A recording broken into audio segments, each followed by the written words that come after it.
இயேசு அவளுக்கு பிரதியுத்தரமாக, நீ தேவனுடைய ஈவையும் தாகத்துக்கு தா என்று உன்னிடத்தில் கேட்கிறவர் இன்னார் என்பதையும் அறிந்திருந்தாயானால் நீயே அவரிடத்தில் கேட்டிருப்பாய், அவர் உனக்கு ஜீவ தண்ணீரை கொடுத்திருப்பார் என்றார். என்ன சொல்றாரு? தேவனுடைய ஈவு, இப்போ தேவனுடைய கிஃப்ட் அவளை தேடி வந்திருக்குதுன்னு சொல்றாரு.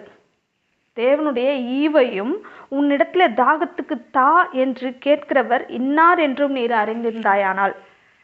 தேவனுடைய கிஃப்ட் எடுத்துட்டு வந்திருக்கிறாரா அவர் எவ்வளோ அழகா அந்த வார்த்தையை சொல்றாரு. தேவனுடைய ஈவையும், நான் உன்கிட்ட கேட்குறேன்ல தண்ணி தான்னு சொல்லிட்டு, நான் எதுக்காக கேட்குறேன், நான் யாருன்னு உனக்கு தெரிஞ்சா நீ என்னிடத்துல கேட்ப, எனக்கு ஜீவ தண்ணீர் தான்னு என்னிடத்துல நீ கேட்ப, நான் உனக்கு ஜீவ தண்ணீரை கொடுப்பேன் அப்படின்னு சொல்லி ஆண்டவருக்கு சொல்றாரு.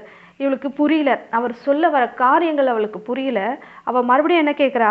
அதற்கு அந்த